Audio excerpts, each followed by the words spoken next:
আসসালামু আলাইকুম। আজকে আপনাদের সামনে একটি নতুন লেসন নিয়ে হাজির হলাম, যেটি লিক দিয়ে শুরু হতে যাচ্ছে। তো লিক এই গুরুত্বপূর্ণ লেসনটি আমরা লিক দিয়ে শুরু করতে যাচ্ছি। তো চলুন আমরা এই অর্থগুলো দেখে নিই, বা এই ফ্রেজগুলো, শব্দগুলো আমরা জেনে নিই। ফ্রেজগুলো বা শব্দগুলো জেনে নিই। লিক বা pass through, over, pass the tongue over, চাটা, চাটিয়া খাওয়া আর লেহন করা। লিক সামবডি, কম্পিটিশন, ফাইট, অর্থাৎ কাউকে পরাজিত করা। Leak something at something flames, আলগাভাবে, আলতোভাবে স্পর্শ করা। লিক ওয়ান্স, এর ফ্লেমস কেন বলছি? আগুনের কথা বলছি, এখানে আগুনের কথা বলছি, আগুন। হ্যাঁ, এখানে আগুনের কথা বলছি আমরা। হ্যাঁ, সেই জন্য ব্র্যাকেট দিচ্ছি। লিক ওয়ান ওয়ান্স, পরাজিত বা হতাশ হওয়ার পর শক্তি বা আত্মবিশ্বাস আবার ফিরে পাওয়ার জন্য সময় কাটানো। আচ্ছা, এক কথায় কেউ যখন পরাজিত হয়, তো সে জানতেছে সে পরাজিত, সেটা ব্যক্তি হতে পারে, আবার সেটা দেখা যাচ্ছে হচ্ছে কোনো জীবজন্তু হতে পারে। তো সে কী করবে? সুসময়ের জন্য অপেক্ষা করা, সেই কাজটা যেন পরে সাফল্য পাওয়ার জন্য করতে পারে, এরকম মানে সুযোগের অপেক্ষা থাকা আর কি, শক্তি সঞ্চয় করা।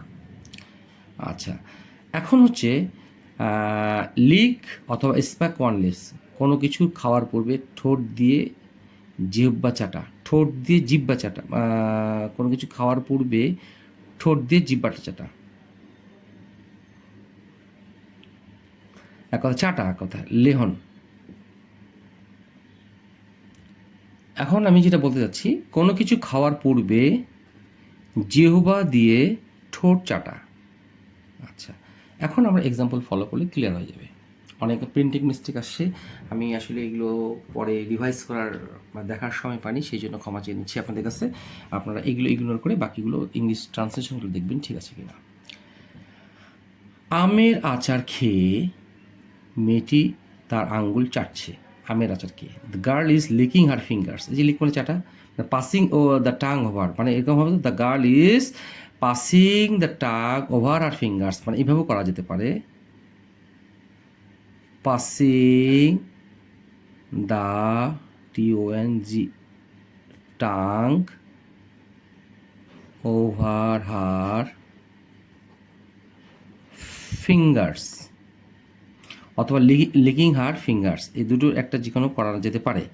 কী করার জন্য? আফটার দিলেও চলবে, না দিলেও চলবে, এখানে আইএনজি। তাহলে হ্যাভ মানে খাওয়া, হ্যাভিং ম্যাঙ্গো পিকল, আমের আচার খেয়ে মেয়েটি তার আঙুল চাটছে। The girl is licking her fingers বা the girl is passing the tongue over her fingers, এভাবে বলা যেতে পারে। কুকুরটি তার হাত চাটছে। The dog is licking her hands, অথবা the dog is licking its প, দুটোই হবে, দুটোই হবে, দুটোই হবে। আমের আচার খাওয়ার পর মেয়েটি তার আঙ্গুল চেটে পরিষ্কার করে ফেলল। The girl licked, verb two, the spoon clean, licked something clean, এটা মনে রাখতে হবে। চেটে মুটে খায় পরিষ্কার করা, আঙ্গুল পরিষ্কার করা, এটা হচ্ছে এই বেস ওয়ার্ডটা আমি এখানে লেখার চেষ্টা করছি। লিক সামথিং ক্লিন, চেটে খেয়ে পরিষ্কার করা, চেটে খেয়ে পরিষ্কার করা, চেটে খেয়ে পরিষ্কার করা। আচ্ছা, আমি এটা এখানে কেটেই দিলাম, আপনাদের মানে বুঝতে অসুবিধা হবে। চেটে খেয়ে পরিষ্কার করে ফেলার ইংরেজি হচ্ছে এটা, এটা আমি বাংলাটা কেটেই দিলাম এখানে। আমি এক্সট্রিমলি সরি, মাঝে মাঝে আমার কাটাকাটি হয়ে যায়, আর অনেক ঘন লেখার কারণে বেশি করে ভালো করে বোঝাতে গিয়ে হাতে এই সমস্যাগুলো হয়, আপনার ক্ষমা দৃষ্টিতে দেখবেন। লিক সামথিং ক্লিন, কোনো কিছু খেয়ে চেটে পুটে পরিষ্কার করা। তাহলে girl leak the spoon clean after having the pickles, pickle বা পিকলস। আচ্ছা, মেরি চামচের উপর থেকে আমের জেলি চেটে খেয়ে ফেললো। Girl leak the mango jelly of the spoon. এখানে বক্সের বাইরেও আমার যে সূচিপত্র যেটাই বলি না কেন, আমি বক্সের মধ্যে যে এক্সাম্পলগুলো দিয়েছি বা শব্দগুলো দিয়েছি, এগুলো বাইরেও আমি অনেকগুলো দেখানোর চেষ্টা করছি। তার মধ্যে 4 নাম্বার এক্সাম্পল একটি, আর এই 3 নাম্বার এক্সাম্পল একটি। এটা মনে রাখতে হবে যে লিক সামথিং ক্লিন, চেটে পুটে খেয়ে পরিষ্কার করা, একটা হচ্ছে leak the mango jelly of the spoon, মানে চামচের উপর থেকে যে ম্যাঙ্গো জেলিটা লেগেছিল সেটা খেয়ে পরিষ্কার করা। Lick the mango jelly off. আচ্ছা, the girl licked, verb two, the mango jelly আমের আচারটা কী করে চাটলো, কোথা থেকে? অফ দ্য স্পুন, চামচের উপর যেটা লেগেছিল সেটা চেটে খেয়ে পরিষ্কার করে ফেললো, চেটে খেয়ে ফেললো। আগুন ওড়নাটিতে লেগে যাচ্ছিল, আচ্ছা এই যে লেগে যাচ্ছিল, লিক সামথিং অথবা লিক অ্যাট সামথিং। এখন দেখে নিই, আগুন ওড়নাটিতে লেগে যাচ্ছিল, দ্য ফ্লেমস, আগুন were licking the veil, licking the veil, অথবা লিকিং অ্যাট দিলেও হবে, এখানে অ্যাট দিলেও হবে, তারপরে লিকিং দ্য ভেল। এই যেহেতু যাচ্ছিল তো প্রেজেন্ট পাস্ট কন্টিনিউয়াস টেন্স, সেই জন্য ফ্লেমস বহুবচন সাবজেক্ট, সেই জন্য ওয়ারের পর লিকের জায়গায় আইনজি হলো, লিকিং হলো দ্য ভেল। এই আশা করি বুঝাতে পেরেছি। আচ্ছা এখন আসি lick one's wounds, lick one's wounds, lick one's wounds এর অর্থ হচ্ছে পরাজিত বা হতাশ হওয়ার পর শক্তি সঞ্চয় করে আবার মোকাবেলা করা। আত্মবিশ্বাস ফিরে পাওয়ার জন্য আছে, মোকাবেলা করার জন্য আবার শক্তি সঞ্চয় করা আর কি, মানে সুযোগের অপেক্ষা থাকা, এরকম কিছু একটা অর্থ প্রকাশ করতে ব্যবহৃত হয়। তা খেলায় পরাজিত হবার পর তারা আত্মবিশ্বাস ফিরে পাওয়ার জন্য অপেক্ষা করছিল। তাহলে কী হবে? খেলায় পরাজিত হবার পর, মানে এই defeated, being defeated, after being defeated বা আফটার দ্য ডিফিট, এই ডিফিট হচ্ছে পরাজিত, ডিফিট মানে হচ্ছে পরাজিত, ডিফিট, এই ডিফিট হচ্ছে পরাজিত। এখানে আমি ভার্ব দিয়ে করেছি, এই জন্য এটা ভার্ব 3 হলো। তো আফটার বিং ডিফিটেড, পরাজিত হওয়ার পর, অর্থাৎ হচ্ছে আফটার দ্য ডিফিট, এটা নাউন। তাহলে কী হলো?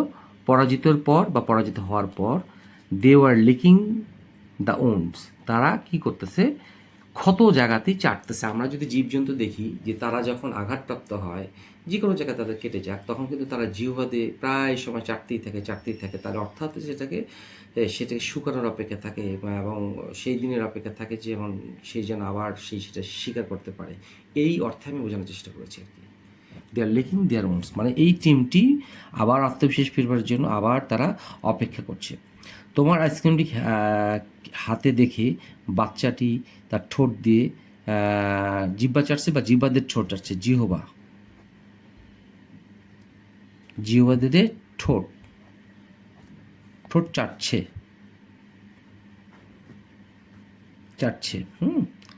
ঠোঁট চাটছে। আচ্ছা, the child is licking its lips, it কেন দিল? দ্য চাইল্ড, ইট দিয়েও বাবার বলা যেতে পারে, তবে বা হারও দেওয়া যেতে পারে, আচ্ছা হিজও দেওয়া যেতে পারে। The child is licking its lips, কি দেখে? সিইং দ্য আইসক্রিম, কোথায়? ইন ইয়োর গ্রেপ, তোমার হাতের মুঠোয় আইসক্রিমটা দেখার পর, মানে আইসক্রিমটি হাতে দেখে, বা seeing the ice cream in your grapes, আইসক্রিমটি হাতে দেখে কি করছে? বাচ্চাটি তার দিয়ে এই যে আমরা করি এই এই এই এই এই এটি বোঝানোর জন্য। The girl is licking her lips, মানে জিহ্বাটা বের করে ঠোঁটের উপর নিচে চাটছে দেখে। আমরা অনেক সময় করি না, মানে লোভ পেয়ে আমরা জিহ্বাটা বের করে 2 ছোট চাটি, এইটাকে বলা হচ্ছে লিকিং ইটস লিপস বা লিকিং দ্য লিপস। আচ্ছা এখন 8 নম্বর এক্সাম্পলটা আসি। আমি কি তোমার আইসক্রিমটি চেটে দেখতে পারি? মে I have a lick of your ice cream, এইখানে লিকটা হচ্ছে নাউন, আমি এখানে দেখার চেষ্টা করছি লেহন। আমি কি একটু চেটে দেখতে পারি তোমার আইসক্রিমটা? May I have a lick of your ice cream. আশা করি আপনাদের লেসনটি ভালো লেগে থাকবে, ভালো লেগে থাকলে অবশ্যই লাইক শেয়ার কমেন্টস করবেন। এবং আমি আবারও বলছি, এখানে যে 3 নম্বর এবং 4 নম্বর লেসনটি আমি এখানে দেখানোর চেষ্টা করছি একটু ডিফারেন্টভাবে, যেখানে আমার এই বক্সে নাই শব্দগুলো। যেমন লিক দ্য স্পুন ক্লিন, অর্থাৎ হচ্ছে লিক সামথিং ক্লিন, কোনো কিছু চেটে পরিষ্কার করা। আরটা হচ্ছে leak something of the spoon, চামচের উপর কিছু লেগে থাকলে তার চেটে বুটে খেয়ে পরিষ্কার করে দেওয়া। এই দুটো আপনারা খুব ভালো করে দেখবেন, তাতে করে আপনাদের এই চেটে খাওয়ার যে আমরা তরকারি বা আপনার আচার খেতে, জেলি খেতে পারি, যেই চাটার কথা বলা হয়ে থাকে, লেহন করার কথা বলা হয়ে থাকে, সেই শব্দগুলো কিভাবে এইভাবে বসানো যেতে পারে বা কীভাবে এইগুলো শব্দ ব্যবহার করে এই ধরনের কনভারসেশন করা যেতে পারে, তার উপর একটু পরীক্ষা ধারণার চেষ্টা করছি। আশা করি আপনাদের ভালো লেগে থাকবে। আসসালামু আলাইকুম।